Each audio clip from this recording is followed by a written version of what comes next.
ilikuwa ni mambo mawili tu. Aidha wewe uwe ndiye Mwokozi, ama umtegemeze Mwokozi.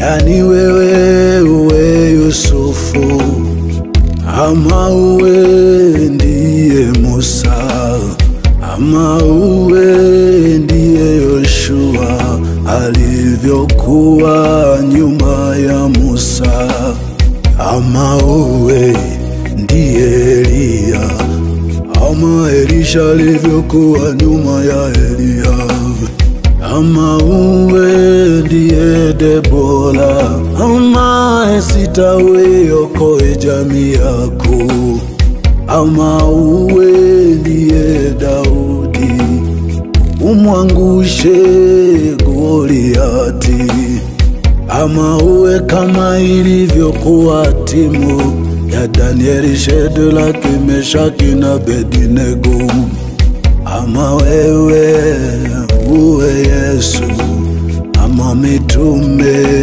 nyuma ya Yesu, au wewe uwe Paulo au Timotheo nyuma ya Paulo, au Priscilla aliyekuwa tayari kufa kwa ajili ya Paulo. Umeombwa wakati uliokoe jamii, umetokea wakati uliokoe jamii, umeombwa wakati uliokoe jamii,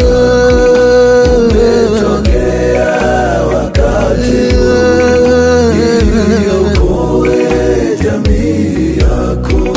Najua hapo swali kubwa, nije mimi nitaanzia wapi?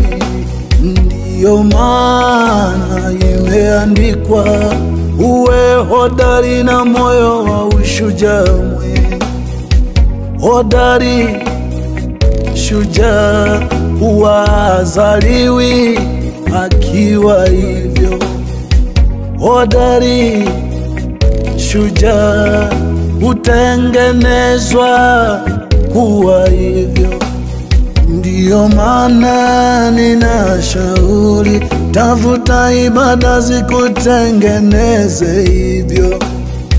Ndiyo maana ninashauri, tafuta mifumo ya kukufanya hivyo. Ila wewe ujue, haupo duniani kushangaa mambo yanavyokwenda ukiwa unaumia. Fanya jambo yabadilike. Umeumbwa wakati huu, uwe jamii yako. Umetokea wakati huu, uwe jamii yako. Umeumbwa wakati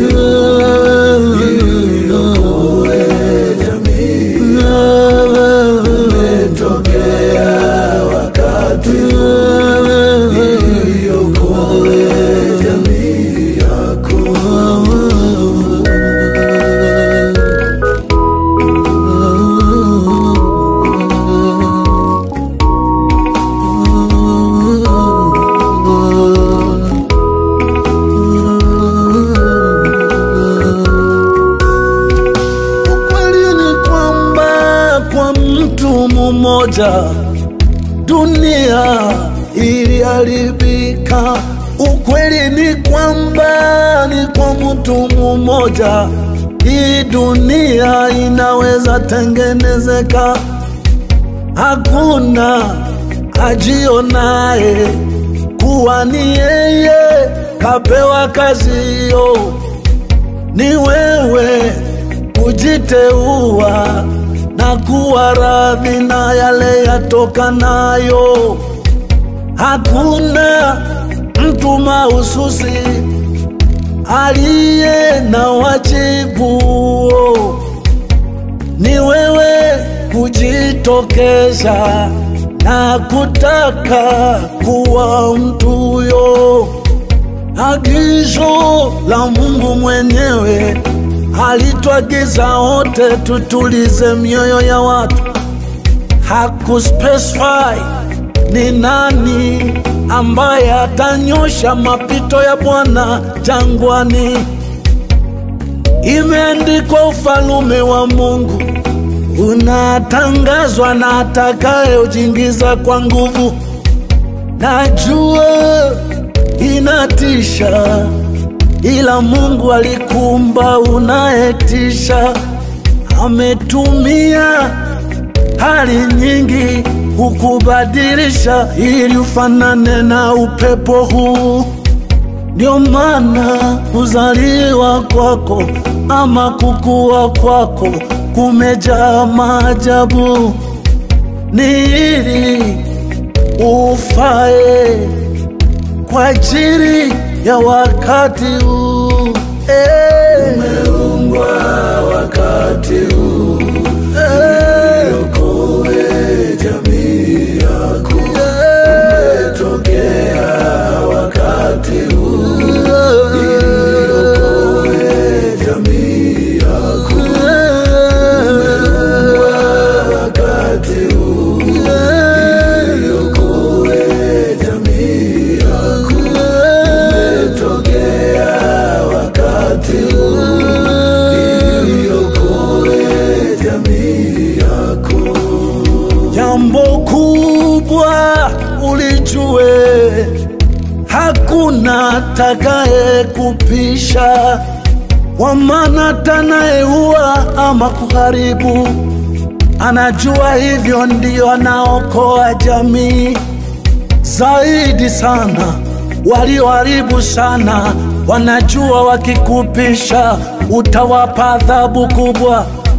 Hivyo ujue ni ushujaa wako, tuna uhodari wako kupapasa papasa jaribu kutumia kila nyenzo ambayo Mungu aliweka kwako, na nyenzo iliyokuu ni neno la Mungu ambalo ndiyo upanga wa Roho, silaha pekee ya mashambulizi. Umeungwa wakati huu.